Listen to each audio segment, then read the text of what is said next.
mendengarkan kehadiran Tuhan bahwa temanmu hari ini semuanya sehat, tidak ada yang sakit. Selanjutnya sebelum belajar, marilah kita berdoa terlebih dahulu. Siapa yang bertugas memimpin doa hari ini? Siapa? Ayo rutin siapa? Vino. Yuk Vin.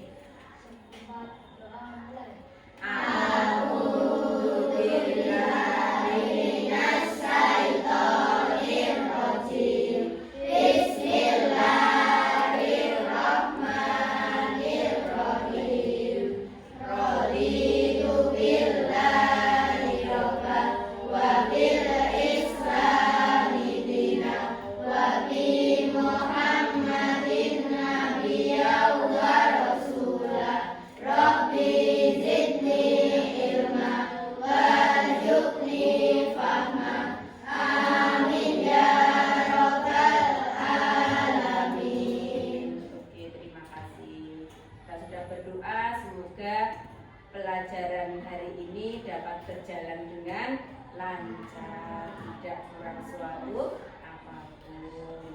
Anak-anak, hari ini kita belajar bahasa Indonesia. Silakan bukunya dikeluarkan, alat tulisnya disiapkan.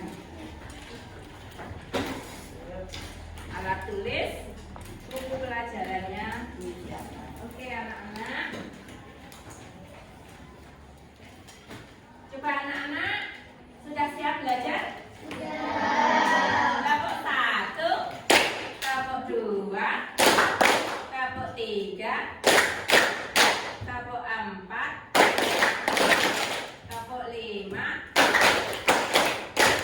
2 kali tepuk 5. Oke.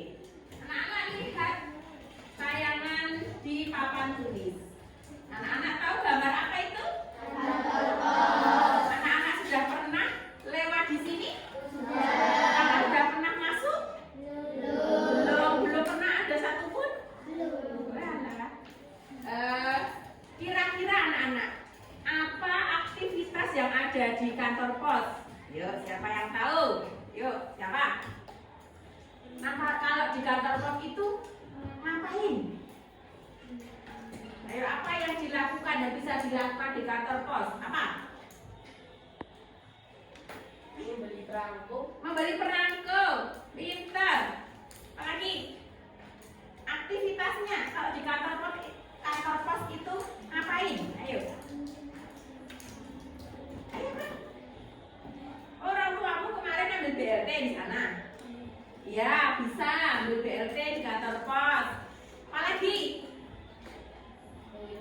Iya betul, mengirim surat. Betul, mengirim surat itu lewat kantor pos. Ya benar. Beri dia W, beri dia O, beri dia W.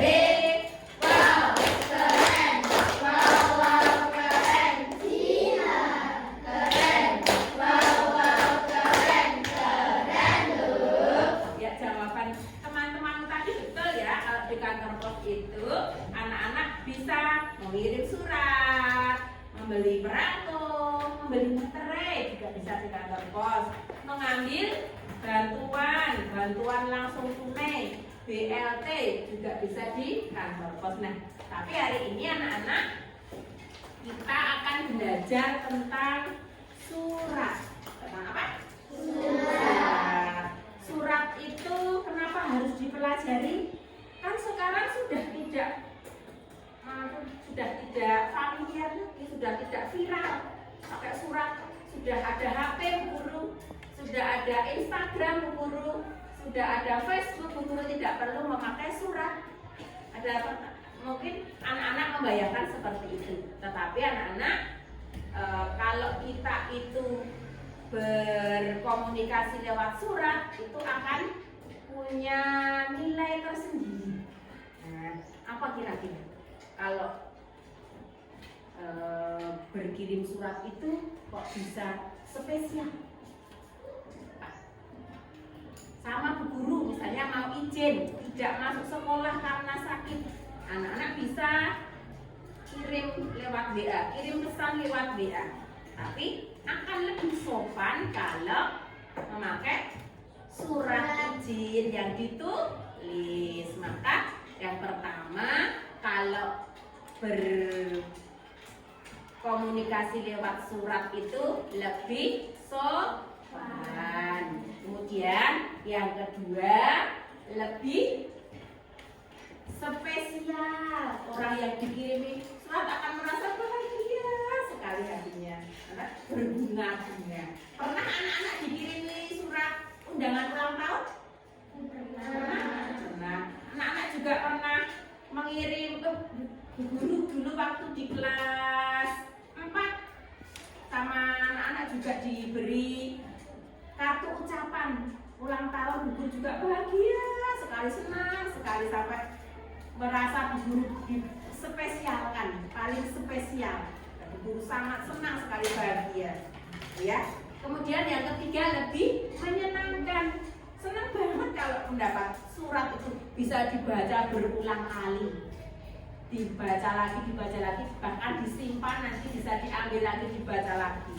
Akan sangat menyenangkan. Nah, itulah mengapa kita penting, kita perlu mempelajari tentang surat. Oke. Kemudian selanjutnya, anak, tujuan kita mempelajari surat yang pertama nanti adalah bisa anak mengenal ragam surat. Jadi surat itu ada berapa macam toh? Ada. Itu nanti kita pelajari. Kemudian yang kedua, akan mengenal bagian-bagian surat. Terutama nanti yang akan kita pelajari adalah surat pribadi. Jadi nanti bisa mengenal bagian-bagian surat pribadi itu ada apa saja bagiannya.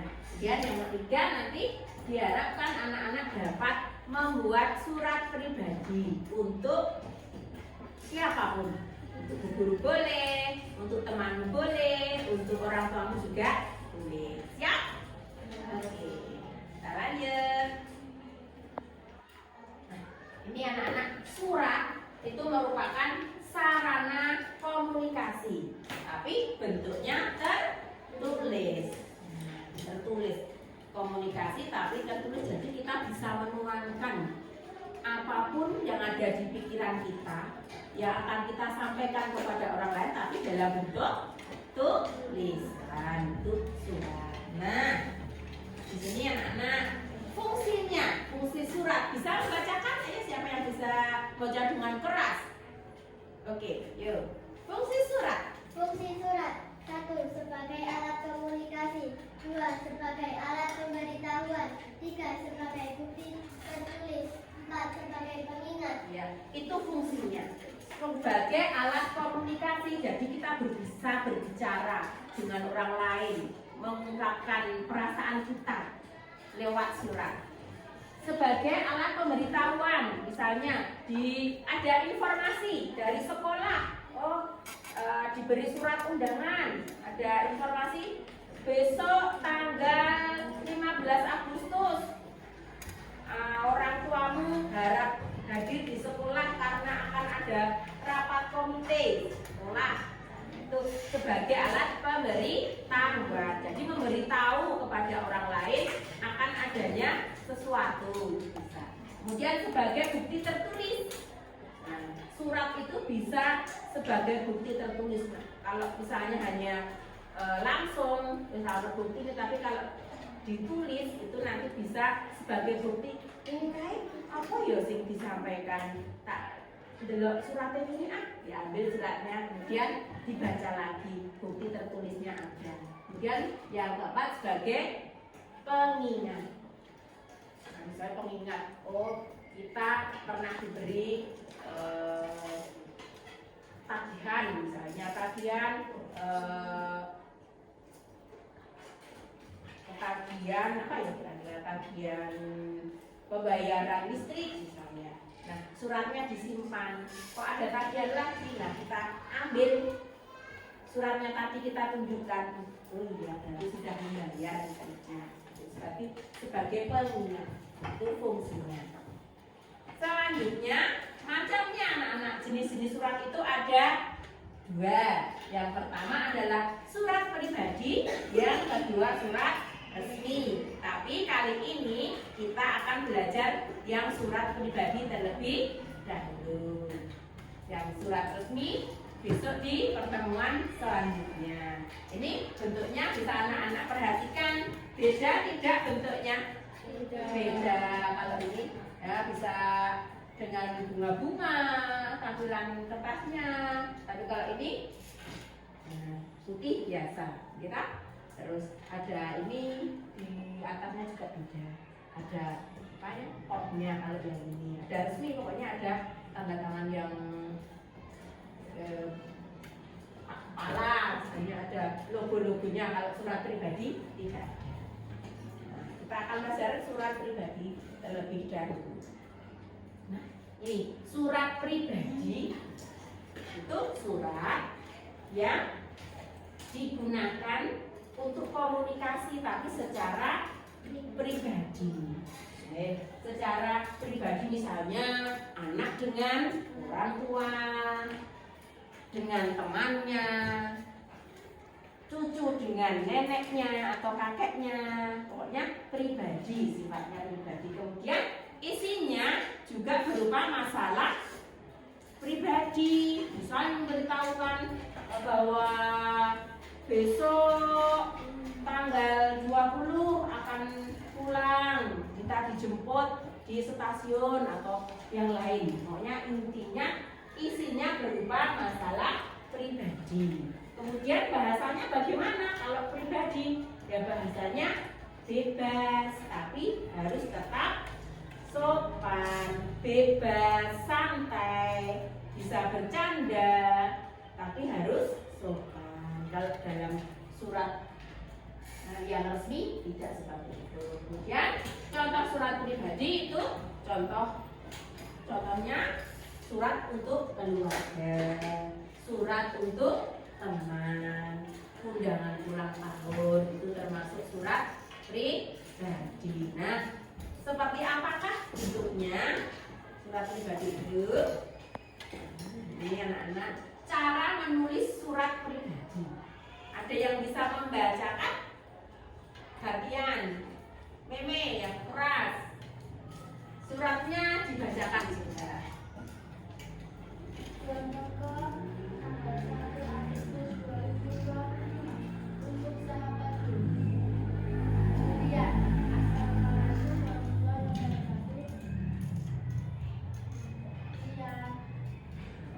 bagaimana kabarmu? Aku di sini baik-baik saja. Kuharap kamu pun demikian adanya. Dan aku hanya ingin memberi tahumu kalau mulai minggu depan aku akan pindah ke Jakarta mengikuti orang tuaku yang dipindah tugaskan di sana. Doakan aku semoga aku dan kita tinggal di sana dan mendapatkan teman yang baik seperti kamu. Itu saja yang aku sampaikan. Besok disambung lagi. Assalamualaikum warahmatullahi wabarakatuh. Terima kasih Mbak Mimi sudah membacakan. Kita beri tepuk wow.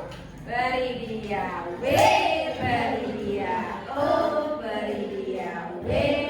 Wow, keren, wow, keren, keren, wow, keren, keren.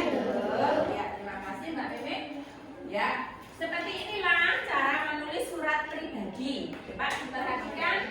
Yang berada di paling atas itu berbunyi Kulon Progo 1 Agustus 2025. Perhatikan penulisannya. Penulisan Kulon Progo 1 Agustus 2025 itu namanya tempat, dan tanggal surat. Letaknya ada di paling atas.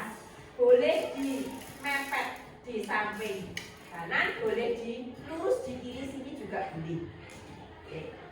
Nih, namanya tempat dan tanggal surat. Tempatnya harus memakai huruf kapital huruf depannya. Kulon Progo hanya besar. Kemudian setelah nama tempat, nama kota, kemudian tanda koma. Oke. Nama tempat, kemudian koma. 1 Agustus 2025 ini. Kemudian yang selanjutnya untuk sahabatku Julian. Apa namanya? Iya, tujuan atau alamat surat. Jadi yang dituju. Suratnya itu untuk siapa ini? Untuk Julian. Oke. Suratnya ditujukan kepada Julian. Kemudian setelah tahu mau ditujukan kepada siapa, masuk ke Assalamualaikum warahmatullahi wabarakatuh, Lian. Namanya apa? Iya, salam pembuka. Bisa assalamualaikum, bisa hai, bisa halo, halo Vino, halo Rizky, seperti itu. Bisa hai, hai Jasmine, hai Gendis, hai Naila, hai Ais, juga bisa di salam pembuka. Kemudian nih, yang setelah salam pembuka itu ada Lian, bagaimana kabarmu? Aku di sini baik-baik saja. Kuharap kamu pun demikian adanya. Itu namanya apa? Pembuka surat. Jadi kalau mau menulis surat ada pembukanya dulu, tidak langsung isinya. Biar apa? Biar lebih akrab, biar lebih kalau kepada orang tua ya lebih hormat, bisa mengetahui keadaannya dulu. Ditanyakan dengan ini, bagaimana kabarmu? Kemudian menceritakan kabar yang menulis surat sendiri. Oh, kabar saya juga baik-baik saja. Ini ada pembukanya dulu. Kemudian setelah itu baru tujuannya itu apa? Tujuan menulis surat itu apa? Isinya apa? Lian, aku hanya ingin memberitahumu kalau minggu depan, mulai minggu depan, aku akan pindah ke Jakarta mengikuti orang tuaku yang dipindah tugaskan di sana. Doakan aku, semoga aku betah tinggal di sana dan mendapatkan teman yang baik seperti kamu. Jadi tujuannya surat itu ada di sini, di setelah pembuka surat isinya. Nah, selanjutnya itu saja Lian yang aku sampaikan. Besok disambung lagi. Apa namanya kelompoknya Jati? Iya, orang penutupan. Bukan penutupan ya, tapi penutup. Penutup surat. Itu saja Lian yang aku sampaikan. Besok disambung lagi. Atau cukup sekian ya.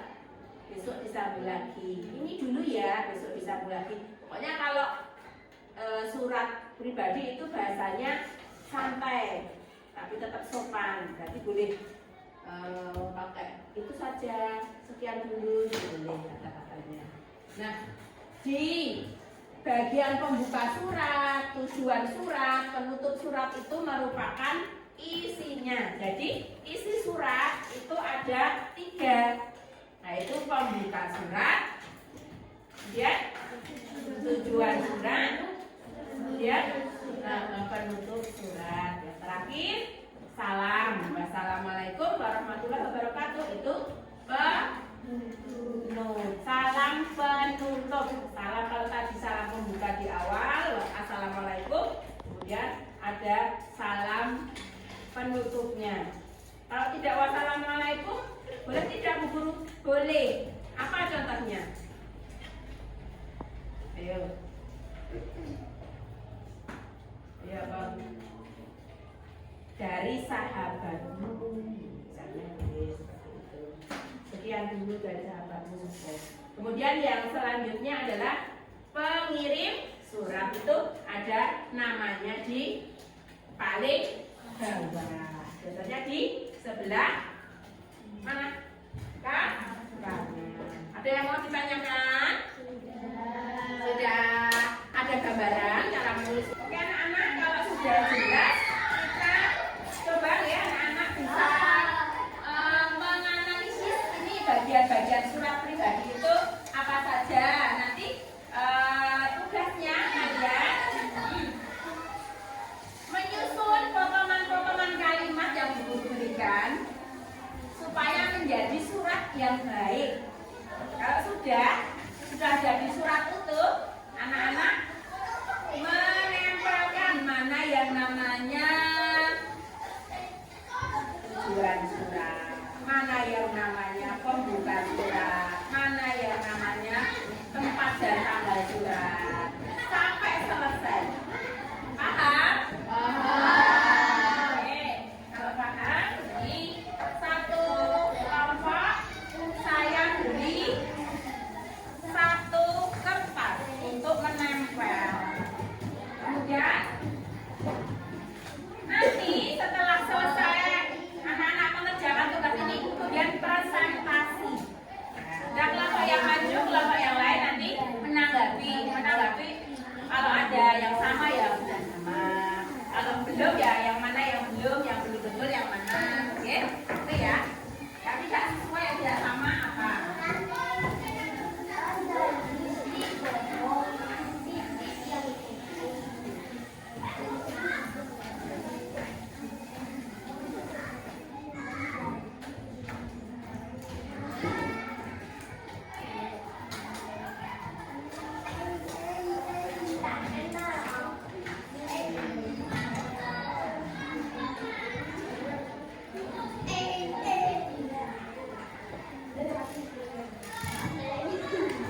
Ya, silakan bekerja. Silakan bekerja. Kelompok 1, kelompok 2, kelompok 3, kelompok 4, kelompok 5. Oke, silakan dieksekusi.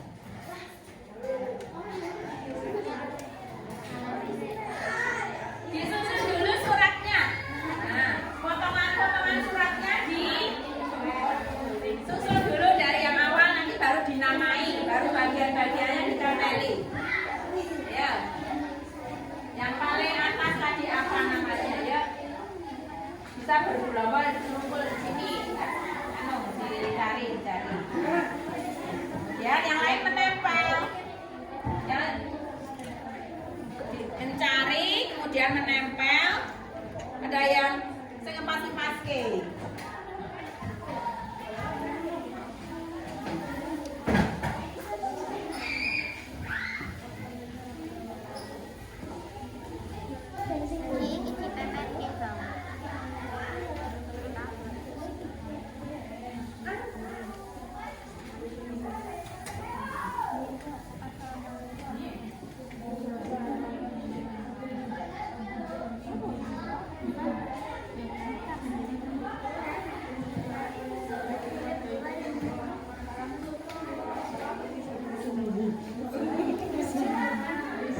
Ya. Bisa dulu.